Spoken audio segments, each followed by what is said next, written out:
Your mind is not your own. I hear that all the time.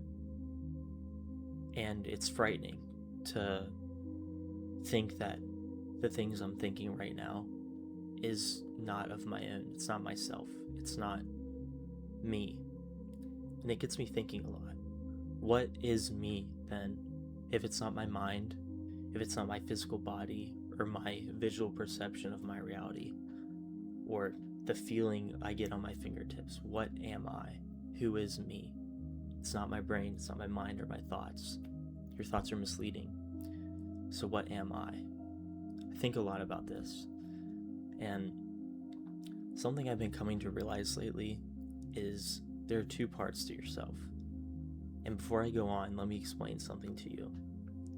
Have you ever sat in bed scrolling reels? It was a hard day at work. Maybe you just want to blow off some steam. Think about it for a second and imagine that. Imagine you sitting in your bed and scrolling your phone. Do you want to do that? And you think about that a little bit and you say, well, yeah, I want to do that, but it doesn't feel right. And that really sparked most of this video is, why is that? Why do I want to scroll reels, but another part of me doesn't feel like it's the right thing to do? And what I've come to is, I believe we work in two parts. We have our brain, like the computer. It handles emotions. It gets its power from emotions. That's how it calculates things, outcomes, overthinking, whether you're doing something right or wrong. That's where your emotional calculation comes from. And I feel like the second part is your soul. And I feel like the soul doesn't run on emotion. It runs on energy circulating in your reality. And I think about that a little bit and I say, okay, well, thinking from my brain, I want to watch reels and I want to scroll and be lazy for a little bit because it feels safe, easy, relaxing. It's not stressful. That's what my brain calculates and tells me what to do. That's why I do it. But my soul is telling me that this is not where your energy lies. It's not what you're connected to. And I'll get into that more in a second. I feel like your soul is telling you that this is not something you're here to do. You're not meant to scroll reels on your phone. There's a deeper connection to life, which brings me into the ties of your reality. They say that particles are connected somehow, and I think about that a lot. And with a new experiment that it was just proven, I'll have to put it up on the screen right here. It's basically the two slits. They shoot particles through, not observing it, and it spreads out evenly on this piece of paper. And then they observe it, they put up a camera, and all of a sudden they're shooting out in two lines. And it really makes you think, how connected is everything in our universe? Before I move on, let me bring up another point. Have you ever had someone break your heart and they leave you and you feel like it's the worst thing ever? And you just want to do everything you can to grab on, hold on, keep them with you. I don't want them to leave. We've all been there. What about the times that people tell you the harder you hold on, the further away they get? The law of attraction. The more you get, the more energy you output to something, the more it's going to push away from you. They say let it be, let it rest, and it'll come back to you. You stop texting someone, you stop checking social medias, and all of a sudden they're popping back up, sending you messages. I think about that a lot. And it makes me think that your soul is more connected to your reality than you think. With manifestation, how does that work? I mean, you think about something, you wake up every day, and you think about this one thing that you want. You think about it so hard all the time, and then all of a sudden it's there. How does that work? It doesn't make sense. Well, I think that your soul is connected to things. When you're born, there are certain things in this reality that your soul is more entangled with. Think about it as a big black oval, right? There's all these points on the oval, and you have these ties to certain things around this oval. Let's say one of them's music. You have a tie to that. It's pulling you. You don't necessarily want music. Your brain doesn't want music. It enjoys it. It feels good. But why do you really like it? Is it because your brain that's not yours is telling you? Or is it because you have an energy connection to this thing, this music, this certain point on this big, giant oval? So let's take this into perspective. Let's say I really want to be an artist, a musician, and I feel energy towards music, all right? We label that as a tie, a soul tie, not emotional. It's just a energy tie to yourself. And let's say you have a girl and you really like her, and she breaks your heart. She leaves you and you're reaching out to her. The way I'm imagining it is you're reaching for these things. You're reaching for this girl. You're reaching for things that aren't meant to be in your life, and you're creating tension. That dot that's up here connected to music, it's creating tension. It's pulling the string. You're pulling away from that, and you're seeking out this other thing, but you can't get it. You can never seem to get it for some reason. I mean, let's say things like college. Let's say you want to be a business major. You reach for it. You grasp. I want to be a business major. I want to study. I want to get a job in marketing, accounting, something like that. You're pulling. But that's not what your soul tie is. You're reaching out for business that's over here, or some other career choice. And you're reaching. You're creating tension from music. You're pulling farther away, but you can't quite get what you want. You can't quite get that business degree, or things just don't seem to work out. And I think it's because you're pulling so hard on this other thing in your life that you're meant to be connected to. You're meant to be connected to music. You're meant to be connected to art, writing, anything creative that has this sense of energy to it. I feel that's all humans are connected in some way. So, how do we go about this? I think about manifestation, and Michael Jackson will wake up and say he was going to write the greatest albums ever. He was going to release top charts, and he did it. And that's really cool.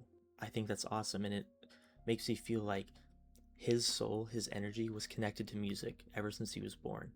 And what he did was he didn't pull on these things. He didn't pull on TikTok, scrolling, reels, all this shit you don't need in your life. Unhealthy foods, unhealthy obsessions, unhealthy people. He didn't pull on those. He let them go. And he pulled on this one thing that was very important to him. He just kept pulling until he had it. So, why can't you get what you want? That's the question of the day. Why can you not get that promotion, that job, that person, that feeling, that thing? Why can't you get what you feel connected to? Life feels like it's repeating. It sucks. Nobody likes it, and it almost leaves you in a state of a restless stationary. You can't get anywhere, but you want to go somewhere. You feel things pulling you, but you can't go anywhere. You're living the same day. You're doing the same things. You're seeing the same people. It's just not exploring your life. You're not exploring your connections. So, what I propose is cut these things out that don't fulfill you, that don't give you energy. You don't feel it. When you sit down and watch TikTok, do you feel energy from that? Do you feel your soul connected to the TikToks you're watching? You don't. What it's doing is creating these dots. You're connected to these things. You're focusing energy on TikTok. You're focusing energy on all these other insignificant things in your life. And there's all these dots, all these strings, all these ties. But you have this one thing over here that you're meant to be with. This one person, thing, place, feeling. You're meant to be here. But all these dots, they're pulling on you. And you're letting them pull on you. And they're pulling so tight because there's so many that you can't move back. You want to go to that one thing. You're reaching for it, but you're getting pulled back. So what do? You cut it all out. People say that all the time. They say the best way to be successful is to cut out all the visual clutter in your life. And that's true. But why is it true? It's because it's pulling on you. It's pulling on your soul. You're allowing these new ties to be formed, and they're just holding you back. So the only way to escape it is do the same thing you did with a girl. You let it go. Cut it away from your life. Maybe it wants to come back to you, but it doesn't have the same pull as what you're meant to do. And you know what you're meant to do. I know you're thinking of it right now as I'm talking. You know exactly what you're meant to do. So why do we all waste our time on these insignificant ties in our life. It's because our brain is telling us that. Our mind, our calculated computer is telling us that these emotions, it's easy. You don't have to pull on anything. You don't have to cut anything. It's effortless to just sit back and let these new ties form to keep you complacent. We don't want that. Nobody wants that. So you need to cut it away. Start cutting your ties. Get that TikTok out of your life. Get that unhealthy habit out of your life. That thing that's holding you back, that person, the negative energy, a negative place. Just cut it away. Cut it. Because guess what? All these ties, they're gone. So what's left? This one thing that you're meant to have. So you pull on it. And you notice that it's a little bit easier this time because you don't have all these other connections interfering. There's no tension pulling from TikTok. I keep repeating TikTok because it's such a problem. But you cut it out, there's so much less tension. And you find it's so much easier to pull on that tie to what really fills your soul, what circulates your energy. So I leave today with a thought.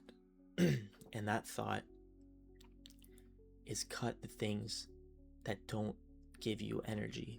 I'm not talking about what makes you happy, what your mind tells you, your thoughts, what your brain says is easy. I'm telling you, take a minute, get rid of all the clutter, just sit and really think, not about what you want, not about what you need. Think about what gives you energy, what makes you feel full. Maybe it's not happy, maybe it's a sad energy, but that's your energy. What happens when you push after this energy? Well, you have what you're meant to be, and you have what you're not meant to be, and you have distractions. Tug of war. So what happens when you remove distractions? You have an energy. It may not be pleasant, but you feel it, and you expose yourself to it. And what you're doing is you're getting closer and closer and closer. And I imagine it as these strings spreading out over this vast dark oval that we talked about earlier. And I feel like that is allowing you to make more connections, more aligned with your true self, who you are, your me. That's what you're connected to. And it's not internal. Your you is somewhere out there floating in the universe. And you never feel like you, do you? No one does. We never feel fully whole. And that's because there's so many things pulling us away from that point. But we can get closer to it. We can experience things. We can write music, write books. We can create art. We can do what makes us feel whole, what makes us feel like we're getting energy out of something. And that spreads these ties out across the entire universe that I mentioned earlier. And it's allowing you to experience different things, new ties that are more aligned with your true self. And you'll find that opens up experiences. I mean, talking about myself, I've been into music. I really love it. And I recently really got into it. And I've really been focusing my energy into it. And I think about all these things. Well, I can't get this. I can't do this. I'm not experienced enough for this. Well, guess what? I focused on it. I cut things out. I'm still holding on to a few things, but I cut a few out. And it's easier. And what's been happening is I'm getting these new connections I never thought I would have. I'm getting people who know things that I don't, that just show up in my life. I mean, I think about a singer. I'm not good at singing. And this friend just appeared out of nowhere. I never knew they existed, and they just appeared one day. It seems so weird. And then a week later, I get this guy who works on instruments in my life that's willing to loan me things. Like, it's just such a bizarre connection I never thought was possible. And I believe with my whole heart that's because I'm pulling harder on the string that is connected to my true self. I'm trying to get there, leaving these superficial things behind that don't matter to me. Once you pull on that string to get that true self, you open up realities, versions of yourself that you never could have accomplished before because you were tangled in all these things that didn't matter to you. I leave you with this. What you're meant to be and the true self that's out there is obtainable. You can get there. I know you can. But you can't get there while holding on to other things. And you can't get there if it's something that your brain is telling you to do. You have to feel it, feel the energy of it. If you're getting closer to that true self, you're going to notice things. They're going to show up in your life. And you're going to notice it's easy to get those things because you're not holding on to these other insignificant parts of your life. So think about that. Let me know in the comments what you think about this theory. It's very early on. I'd love to hear what you have to say because this has been a very new thought of mine. And I think that I'm going to really hold on to this and see where it can take me. So thank you so much for watching if you got to the end. I'm thinking about posting more stuff like this, so we'll see where it goes. Let me know what you think.